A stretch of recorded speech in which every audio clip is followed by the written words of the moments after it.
You're breaking up a bit. I don't know where you're. I think you're going. Oh, you may be going through a dead zone there. You broke up a bit. Can you hear me now? Sort of. You're roboting a lot. So we're going to call it Doritoing. You're Doritoing. Doritoing. Yeah, he robots worse than anybody. Well, Dorito goes. I mean, he's a truck driver too, so he's out on the road. He's moving shit back and forth in the back of his. So yeah, I guess I can understand that. Yeah, but I don't know if he's getting Missouri or what. But he gets no. So, do you know why he's called Dorito? Fucking bastard. No, I don't. So we were talking about In Time was having some serious lag issues, and I forget what it was. I think it was on my older computer. It was like the first computer where I started streaming off of. And I wasn't supposed to be streaming, but I was now taking over production duty. So now I'm streaming and wasn't really prepared for it. And we were having some serious lag. And I said, yeah, the CPU is running at 100%. It's really not supposed to do that. And, you know, I'm sitting there going like, you know, we're trying to figure out, and we were sort of half troubleshooting it during the show. And I was just like, I don't know, is it an i7 in there? What's in the machine? So I said, well, you know, you need to know what kind of chip you're running. And he goes, yeah, he's running a Dorito. He's like, fucking son of a bitch. That's kind of funny. Yeah, thanks. My suffering is what kind of chip? So it's In Time is the first Dorito powered show. And so he was Dorito ever since, even though that's probably the moniker I should have. But at any rate, so you were roboting like Dorito. We were talking about the governments, let's see, regulating to the, anything that you say, anything that, well, first of all, this is going to sound awfully sexist, but I had a friend make an observation that women tend to be able to get away socially with things that guys couldn't do, and they can say things that guys couldn't do, and they can use a level of cruelty and aggressiveness in conversations if they get upset in public conversations that guys cannot do. If a guy did it, there would be immediate backlash. And the question was why? And the observation that he made was, well, it's because people are a lot less likely to punch a woman, so they have more freedom. If a guy does it, he's much more likely to receive some kind of physical blowback from it. So guys tend to be somewhat more restrained. I don't know what your thoughts are on that observation, but I think there's probably some truth to it, as un-PC as that may be. And I think that that's also why local governors would be more inclined to follow their constituents, because they are in physical, closer proximity. And I don't know if that makes any sense. Yeah, I mean, you're directly facing, and you're right there with the people that you're affecting with your policies, and I don't think that it's necessarily sexist what you were talking about before, though I don't think that the cause and effects are quite the same, because there's been studies done about this. Women, now caution, broad sweeping statements are coming. Oh, okay.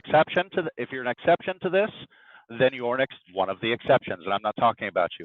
Women generally will never be able to beat a man in a fight, physical altercation. They're physically weaker, and they're more vulnerable. So women cannot solve issues, generally speaking, with violence. Not only that, but they're generally the ones caring for young children, especially young children. They're the ones that get pregnant. They're the ones that breastfeed. They're the ones that are rearing small children. Now, we're talking about coming up through history, not necessarily. Yeah. We're talking about as we were developing as a species. Yep, and how society has evolved. Definitely. I mean, that is the history of how we got to where we are. Yeah. So they, as society was building up throughout history, the role that they have, they couldn't solve any of their problems with physical violence. They couldn't enforce their will. They had to come up with other ways of doing that. So they tend to be a lot more like backbiting. They're socially manipulative because that's how they were able to gain social status and solve conflicts and things like that. Whereas men are very physical. They would solve it with their fists. Now, we have some of that still trails through up into today, even though we've largely removed ourselves from natural selection pressures. We don't need to do these things anymore. It's kind of like vestigial actions based off of how we developed as a society and as a species growing up. So, that's one of the reasons why I don't believe in so much the patriarchy is, nature made us this way because this was the most efficient and successful way for us to survive to get to this point. It's not needed today, but we still have that vestigial brain thing of we need to succeed as a species, so it's still baggage inside of our brain. I don't think that's necessarily that just men think everything's better and we get together and rule over women. It just, that's the way that most of our history as human beings was. It simply was that way. That was the only way we could survive, or the best way we could survive. Probably not the only way, but the most successful strategy for surviving as a species. Today, now we can get rid of all that, but it's going to be hard to do that because, of course, you have that much baggage coming with you through history. It makes it difficult to just simply flush that down the toilet and say, well, we don't need this anymore. We're just going to change. But we're not really changing. We haven't changed anything of our makeup. We haven't selected for people who think differently. As a matter of fact, we're not really selecting for much beyond sexual selection. There is still some natural selection going on. There are still children born with fatal forms of leukemia, and they still die out, or fatal birth defects, fatal genetic issues. So there is still some of that going on, but medical science is getting better and better to be able to treat these things and correct a lot of these things. So we're becoming less and less subject to natural selection, and right now we have the biggest selection pressures I see on human beings as a whole in the world today, or at least in first world countries, are social selection and sexual selection. That's what's acting on us now, primarily. So we're going to get different results, and it's not necessarily so easy to just throw away a bunch of baggage, and you have to work. You have to work at it to do it. And I try not to ascribe to malice what can be excused with simple ignorance or incompetence. So I just don't think people are really have really thought through how the human race and how long the human race was didn't live in civilizations in large cities. When it's just like, how long have women actually been in the workplace? As much as a lot of people hate Jordan Peterson, he makes some very, very good points, such as women have not been in the workplace long enough to have really shaken out how men and women should work together in a professional environment. We're going through those growing pains now. Well, in the military is the same thing. Like the body armor, right? 100 years ago, the idea that body armor has existed in some way or another for a very long time. It's a knife, that's body armor. But the idea that you would have to put body armor on a female has never entered anybody's fucking mind in the U.S. at least. In Israel, it's been around a bit longer, but even Israel hasn't been doing it that long because they haven't been around that long. But the idea that you would put body armor on a woman, or have to worry about a female barracks, or have to worry about the fact that women do have somewhat different, hygiene needs than males, or the fact that you would have to deal with any of that, nobody thought of 50 years ago. That would be a fucking joke. Yeah, we're kind of stumbling through this. We're learning our way, and again, I don't think that it's the quote unquote patriarchy is a vestigial remnant of how society used to function, and it needed to function that way for us to survive, and it's going to be hard to get rid of. We're working at it. I believe that women should be able to do any job they're capable of doing and want to do. I don't. We're stumbling through. Just as any guy, of course, too. So there's no. Look, whatever a guy wants to do, he should be able to do. Whatever a woman wants, it's just as a human being. It's just like, as long as they're capable of it, nothing else really, not even really matters. Nothing else matters in the slightest. Yeah, no, I'd say I don't have any of those, or I particularly don't care about any of those things. If you want to go do that, do that. It's your life. Try to enjoy it. Well, and we're all stuck in that boat too, right? All of us are in a life that can sometimes be a lot of fun, sometimes be very moving, sometimes be very dramatic and traumatic, and sometimes be very, very difficult. I think it's Hawthorne. My favorite quote. I have this on the bumper of my car. I had to have it custom made because I love the quote. If we could read the secret lives of our enemies, we would find in their suffering enough to forgive all hostilities. And it reminds me of that Kennedy quote. It's like we all breathe the same air and we're all mortal. kind of sort of like why you would want to deny another human being the ability to fulfill their life's ambitions. Again, so long as it's doable. You know, you can't play fantasy and say, well, yeah, we all have limitations, and you know, there's some things I would love to do that I am not built for and could never do. And it's sort of like, okay, you have to put that down and stick within my limitations. I'm blessed to not have as many as some people. Well, that's life, unfortunately. Today is a little, or in today's age, it's a little bit more difficult to talk about this. And Mike Rowe talked a little bit about it, and he got a lot of backlash about this. I would love to be a professional singer. I love to sing. I am not particularly good at it. You know, my wife says, "Oh, you're just fine. You're great." It's like, yeah, maybe I sound great at some smoky bar at the karaoke night to you. You're married to me. You're not. You're hardly contractually obligated to like you. I mean, I'm just saying. Well, not really. I mean, she isn't. If I'm doing something crappy, she usually lets me know. Yeah. So I'm simply now I could go and spend a large amount of time, effort, and energy working on vocal control, working on range, doing a whole bunch of this stuff. And I listen to the sound of my voice on recordings, and I understand that a lot of people don't like the sound of their voice because it sounds different than when you're speaking, and so it sounds kind of alien. You're like, ooh, I don't like that. That doesn't sound like me. But I can genuinely say I don't like the sound of my voice, like at all. I don't think that it's a good sounding voice. Let's put it that way. Some people have said they like the sound of my voice. Some people, actually, most people don't say anything about the sound of my voice. But I've had some people say that they thought that I had. I have to imagine it doesn't come up very often. But yeah, please continue. No. So, I guess, if now let's say I was a bit younger and I decided that I wanted to, I want to pursue this. This is my dream. Everybody talks about they want to live their dreams now. They want to find work that has meaningful passion to them as a human being. And I do believe that people in general do search for meaning, and that they are most fulfilled when they have some sort of meaning in their life. Yes. And instead of just, this is one of the things about the, man, I'm having a hard time with remembering words today. I'm pulling a Biden here. Well, you know what? It's Friday. It's I think we're all. I'm still awake. I've been having sleep issues forever now. So I'm going to blame Missouri. Do that. Oh, listen. I never object to a sentence like that. Yeah, nihilistic view of the world. I probably the first time that word's ever been uttered in Missouri, which is probably why I couldn't remember it. Yeah, okay. So the nihilistic outlook on life, where nothing matters, I think that it's an incredibly damaging outlook in general, especially for social species. We search for meaning, we search for connections, we want people to remember us, we want to make an impact in people's lives.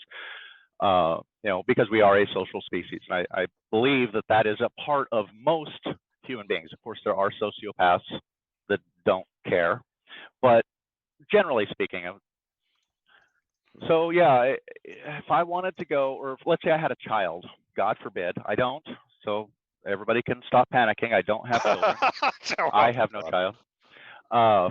But if I had a child and they came up to me, and we'll use veterinary medicine because I actually looked into veterinary medicine. They came up to me, we'll say it's I have a young son and a young girl, and they both came to me and said, I am passionate about helping animals. I want to be a vet when I grow up. And I would say to them, that is, at least thank God you have something that you're passionate about and know what you wish to go pursue. I didn't know what I wanted to do with my life. I still don't know what I want to do with my life. I'm holding a steering wheel driving, but that it wasn't like I grew up with a passion for wanting to travel the country's roads with no, it was something I kind of fell into because of another friend that wanted me to team. Anyway, that's a rabbit hole. Yeah, I don't know what I want to be when I grow up either, but exactly. But let's say my two children want to be, and I would have to sit them down as they're getting older in age. Obviously, this is an age-appropriate thing. As young children, I would encourage that in them because they have a passion, and I want children to pursue those things that interest them. I would want children to maintain that curiosity about life, a curiosity about everything. the Yes. desire to want to pick something up, look inside, open it, see what I makes totally them know where you're tick. I going mean, with this. I know what you're yeah. about to say, but please continue. Because So I here want comes them. the caveat. But yes. Yes. Here comes the caveat. But then I'm going to, once they start getting a little bit older, I'm going to sit them down and say, look, if you want to be a vet, that's great. If you want to pursue being a vet, that's great. If that is your burning passion, but you need to recognize something. You're going to have to work, and I do mean work your ass off harder than 97 or 93% of everybody else that thinks they may want to be a vet. You have to work harder than them, because with a 4.0 grade point average, the Washington State University veterinary program has a 3% acceptance rate for men and a 7% acceptance rate for women. So sorry, little Julie, you have a better chance of getting into vet school than little Johnny.